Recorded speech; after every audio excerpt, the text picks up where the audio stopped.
A search dog suddenly stops near a quiet riverbank, then starts circling again and again, refusing to move. Everyone thought it was just old ground, but when they dug there, what surfaced left the entire team speechless. Here's the full story.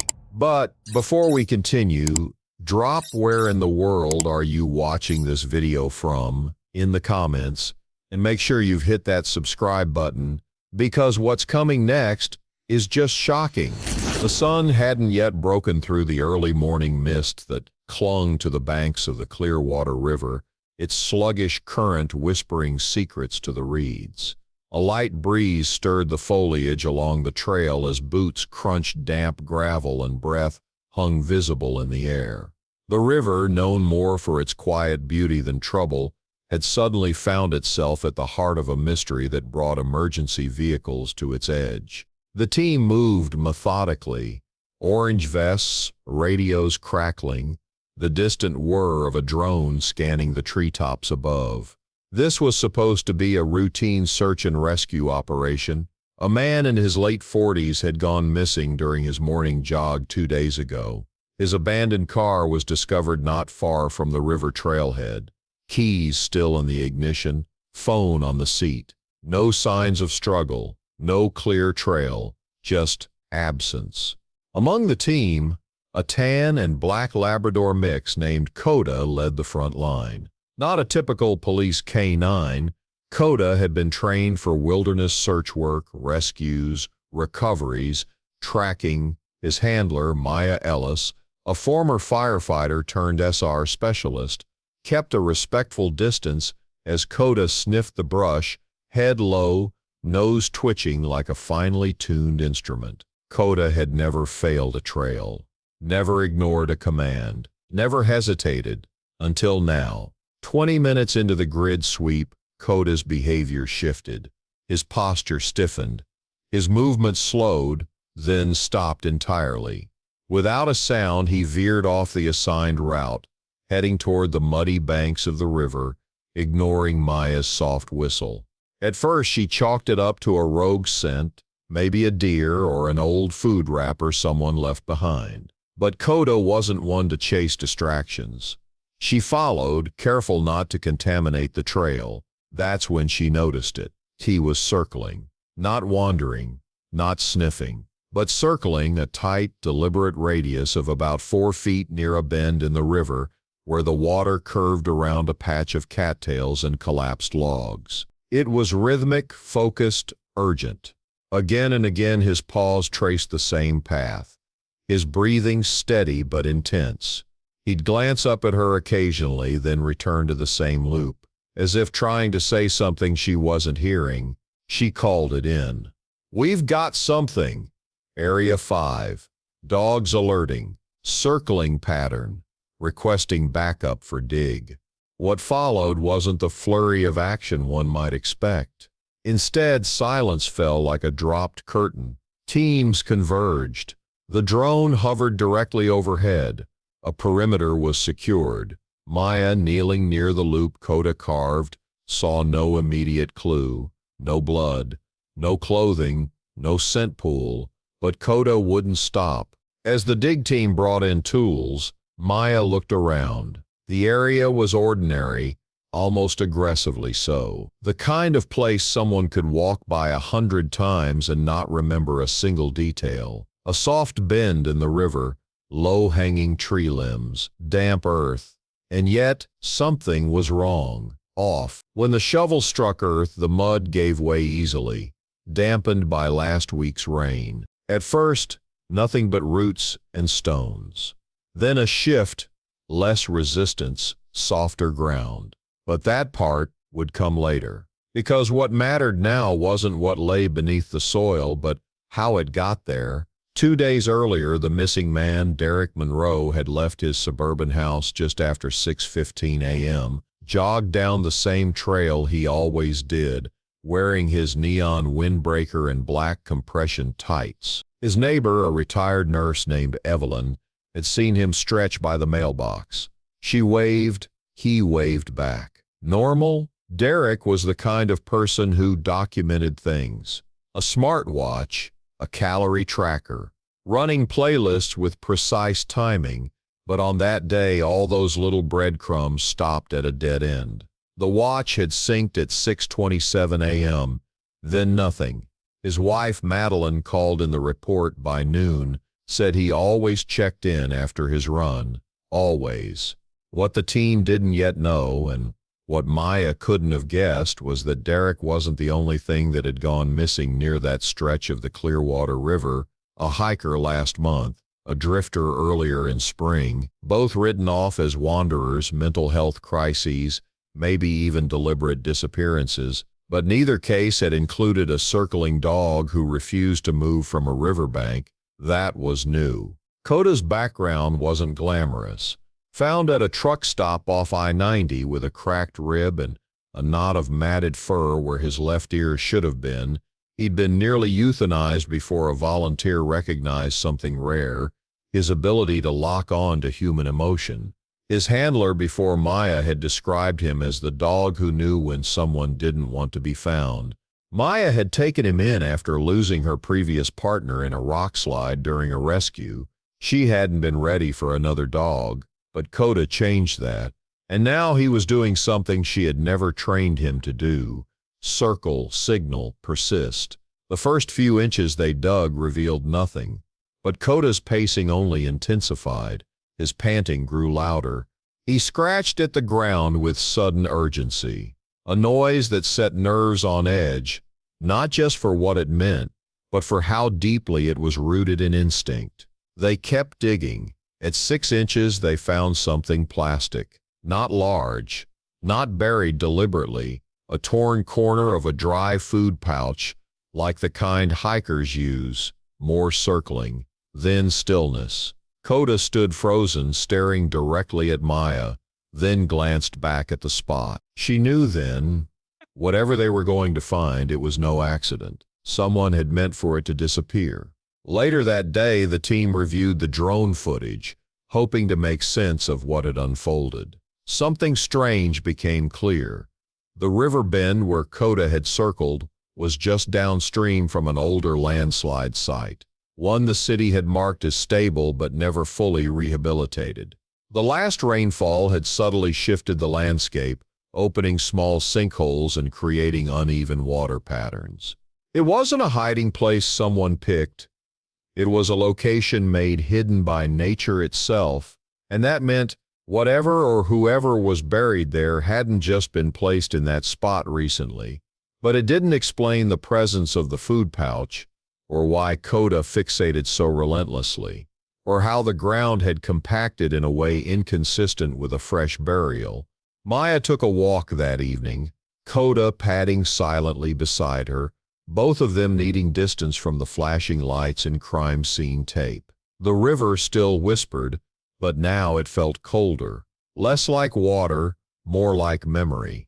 Her mind returned to something odd from earlier, not the circling, not the dig, but the way Coda had reacted to the scent, not with fear, not aggression, but sorrow. That's what haunted her, and not what they'd found, but what Coda had felt before they found it.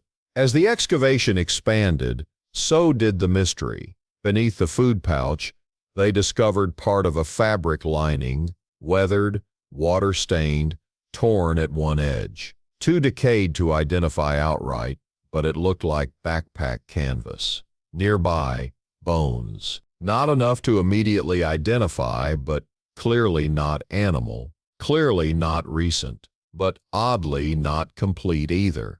Fragments, something or someone had been here, but not all of them, and someone had tried to erase that fact. At dusk, while the team cataloged evidence, Maya sat with Coda near the clearing.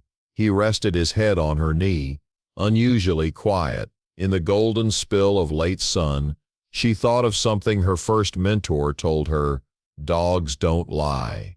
They don't guess, they know. She looked at the spot by the riverbank, the soft earth, the tangle of roots. The place that looked like nothing at all. Coda had seen it, felt it, known it, and now so did she. Something was missing. something more than bones or fabric, something that had left a trace so faint only a dog could feel it. And that meant the story was far from over. The morning fog was heavier the next day, rolling in off the water like a blanket, trying to hide something it had already revealed. A thin layer of mist clung to every leaf, every rock. The dig site had been sealed off overnight with yellow police tape that fluttered listlessly in the wind. But the unease that had crept over the team the previous evening had not dispersed with the darkness. Maya stood at the edge of the site again, Coda beside her. The dog hadn't slept well. He'd spent the night pacing her cabin, occasionally letting out soft huffs that weren't quite barks, restless, as if he knew something the humans hadn't figured out yet. The site itself had evolved from a simple search operation into a full-scale forensic excavation. What had first appeared to be a single burial now suggested something more complex: multiple disturbed soil layers, inconsistent compaction, mixed types of sediment, even subtle tool markings under the surface. Someone had been here before, but the most disturbing discovery had come just after sunset the previous night. A small rusted bracelet, children's size, barely clinging to a bent root like a forgotten warning. The bones weren't complete. The canvas wasn't from one backpack, but likely two. And the food pouch had been manufactured nearly 8 years ago, a detail that prompted a reevaluation of the timeline entirely. It wasn't one person buried here, it was likely two. Detective Paul Renner had arrived before sunrise, a thick folder tucked under his arm, eyes already bloodshot. He was an old-school investigator, but even he had trouble making sense of what he was seeing. According to Renner, the team had pulled a partial match from the bone fragments, enough to suggest they might belong to a missing boy named Callum Hart, age 11, who had vanished during a camping trip with his father nearly 7 years ago. The boy's father, Aaron Hart, had claimed they got separated during a hike and that Callum must have fallen into the river. A massive search had turned up nothing. The father was never charged. Renner had never believed the story, and now it seemed that Callum might have been here all along, less than a mile from where his father reported him missing.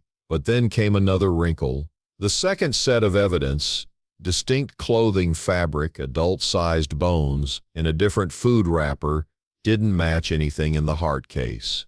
Maya tried to piece it together silently as she listened to the briefing. Two people, possibly from different time frames, buried in the same location. The geography made sense. That stretch of riverbank was remote, largely unused except for occasional hikers or wildlife researchers. Landslides and erosion had altered the topography enough to hide all traces, but why would Coda focus so tightly on this one spot? The remains were fragmented. The sense would have been faint, degraded, yet his behavior had been urgent, focused. He hadn't just found what was buried, he was responding to something more. That afternoon, the forensic team discovered a third anomaly, a shallow pocket about 10 feet from the primary dig area, marked by disturbed moss and broken twigs. Inside, wrapped in decaying cloth, was a small tin box sealed with weathered tape. When opened, it revealed what looked like children's drawings, faded, rain-stained sketches on notebook paper. Stick figures, trees, a house with smoke curling from its chimney, and on the back of one the unmistakable print of a small, bloody hand. The drawing had a name scribbled in uneven handwriting, Callum. There was no mistaking it now. The boy had been here, and he hadn't died instantly. The sketch suggested something unthinkable.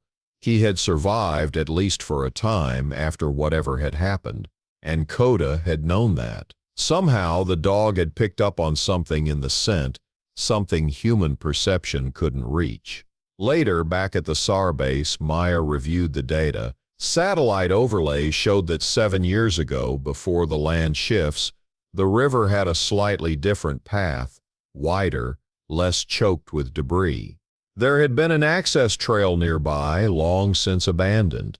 The area had been accessible by vehicle at the time, which meant someone could have brought a body or two there and covered them with minimal effort. But again, the question, why two and why together? She pulled up the missing persons database, cross-referenced cases from that year, that season, narrowed by those lost near river trails, or with a connection to the region. Only one stood out. A woman named Claire Bauer, age 29, environmental researcher, disappeared during a solo field study on river erosion patterns. Her car had been found 10 miles north, her gear still inside. Her case went cold within months. Assumed accidental drowning. She wasn't connected to the Hart family. No obvious overlap. Until a name in her field logs caught Maya's eye. Aaron Hart, listed as a community liaison for the conservation area near the river. The same man who reported his son missing. The same man who claimed they never saw anyone on the trail that day. Suddenly, two disappearances 7 years apart weren't separate cases. They were the same story told in parts. Coda had found the missing thread. As the sun dipped again, the riverbank changed color, from pale gold to dark green, then gray. The excavation paused for the night, tarps laid carefully, evidence tagged, soil samples bagged. Coda stood at the same place, refusing to move. He wasn't just guarding the site, he was waiting. Maya sat next to him quietly, hands in her lap. She thought of the boy, drawing in secret, alone, holding on to hope, of the woman who might have stumbled onto something and been silenced for it, of the man whose story was built on loss and lies, and of the dog who sensed not only death, but memory. That evening, a call came through from a forensic tech in Tacoma. The food pouch had a unique barcode, one sold only at a specific outdoor outfitter that went out of business 5 years ago. The purchase records were still intact. The receipt showed a bulk order, multiple pouches, trail gear, children's boots, paid in cash. By Aaron Hart. The receipt was dated 5 weeks after Callum's reported disappearance. That changed everything. He had lied. The boy had been alive. For days, weeks, maybe longer, and someone had helped him stay hidden, or someone had kept him hidden. Either way, the truth had been buried with him until Coda unearthed it. By midnight, an arrest warrant was being drawn up. The sheriff's team located Aaron Hart at his residence 2 towns over. He didn't resist, didn't ask why. He just sat on his porch as the cruiser pulled up, staring at the river that ran behind his house. He had a photo of Callum in his hand, folded and refolded until the creases blurred the boy's face. What he said to the officers wasn't recorded, but one deputy later told Maya that Hart's eyes were dry, like someone who had wept everything out long ago. There was still no explanation for Claire Bauer's death, no confession, no direct evidence, but the proximity of their remains, the matching timeline, the coincidence of Hart being on site during her survey, all were now under scrutiny. One detail stuck with Maya as she packed up for the night. The bracelet found near the dig, it wasn't Callum's, it belonged to a girl. Etched faintly inside was a name that didn't match any in the current reports. Another missing person, another story waiting beneath the surface. Coda had only started the unraveling. The rest was still buried. The rain came 2 days later. Not a soft drizzle, but a sharp, soaking downpour that churned the soil and turned the dig site into a swamp of silt and broken roots. But they kept working, tarps layered, evidence teams in ponchos, boots sinking into the mud with every step. The river swelled and ran faster as though it wanted to reclaim what had been unearthed. But it was too late for that. The truth had already surfaced. Aaron Hart sat behind glass at the county detention center. His silence told its own story. No confession, no denial, just stillness, like the bend in the river where he'd tried to leave his past. But no one could miss the quiet tremble in his hands during questioning, or how his eyes flicked to corners of the room when the name Callum was mentioned. The forensic evidence had spoken for him. 3 sets of human remains. 1 boy, confirmed as Callum Hart through dental records. 1 woman, Claire Bauer, identified by a broken molar filled with a rare alloy used in a military dental unit overseas, which she had noted in her own medical files. And a 3rd, smallest of all, a girl, unnamed, unaccounted for. No missing persons report matched her age and physical markers. No family had come forward. The tiny bracelet, scratched and rusted, had only one clue, initials carved faintly into the inside edge. Maya stood by the riverbank as Coda nosed gently at the ground near the excavation boundary. He wasn't pacing anymore, his tail didn't wag, but his eyes stayed locked on the trees beyond, as though expecting another secret to step forward from the shadows. A week into the investigation, a breakthrough came not from the evidence lab but from a retired ranger named Lionel Hayes. He had worked the Clearwater trails during the same year Callum vanished. When he heard the news, he called the sheriff's office and asked a single question.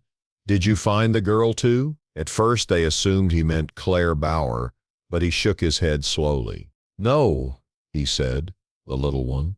The one with the green coat and crooked pigtails. She wasn't on any of the flyers, but I saw her. She was with Hart." Hayes explained he had spotted Hart in the forest weeks after his son's disappearance. Hart claimed he was still searching for signs, but Hayes remembered something odd.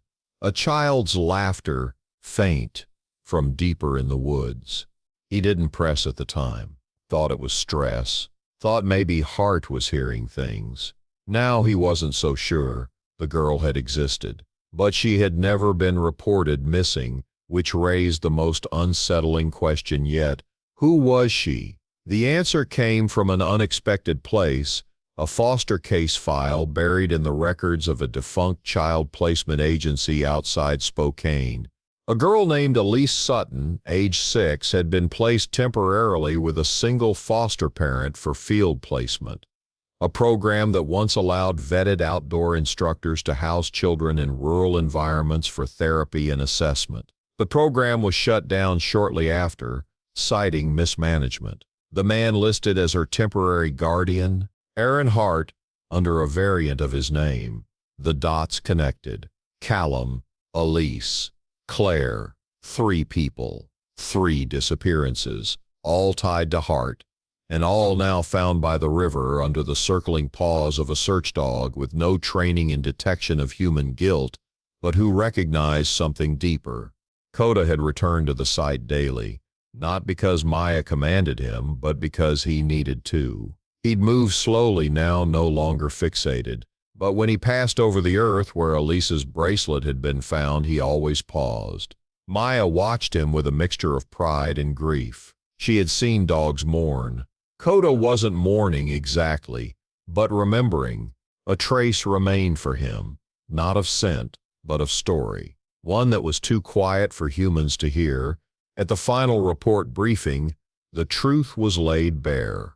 Aaron Hart, facing bankruptcy after his environmental consulting firm collapsed, had taken a contract through a state pilot program to house and mentor foster children for a modest stipend. Records showed he accepted Callum and Elise within the same 6-month span. Claire Bauer, the researcher, had interacted with him during her erosion study. She had logged a meeting where he seemed tense, evasive, and had shown concern about erosion along a very specific riverbank, the same one she later disappeared near. What precisely happened to the 3 remained murky, but the timeline suggested that after Callum's staged disappearance, Claire discovered evidence implicating Hart and Elise, perhaps a witness, perhaps a victim of her own tragedy. All 3 had been left in the same hidden bend.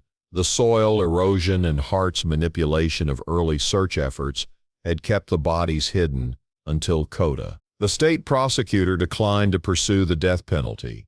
Hart would face trial on 3 counts of manslaughter, 1 of abuse of a minor, and additional charges related to obstruction and fraudulent placement under the foster program. The media spun their stories: a quiet river town holding dark secrets, a failed father, forgotten children, a missing researcher. But Maya didn't listen to any of it. She just watched Coda. Because what none of the articles captured, what no press release honored, was the bond between a search dog and the silence he shattered. 3 months later, Maya stood once more by the riverbank. This time, not for evidence. A memorial plaque had been quietly installed beneath a thick tree limb overlooking the bend. 3 names engraved in quiet steel, flowers in a jar, a drawing left in a plastic sleeve. The original sketch, Callum's now restored and framed. Coda sat beside her, calm but alert, and for the first time since it all began, he lay down, as if, finally, the circle was complete. The program that had nearly ended Coda's life, the shelter that deemed him too broken, was now sponsoring a new SARE training initiative in his name. The Coda Trust, pairing rescued dogs with handlers across rural America, teaching them to search for what humans overlook, not just bodies, but truths.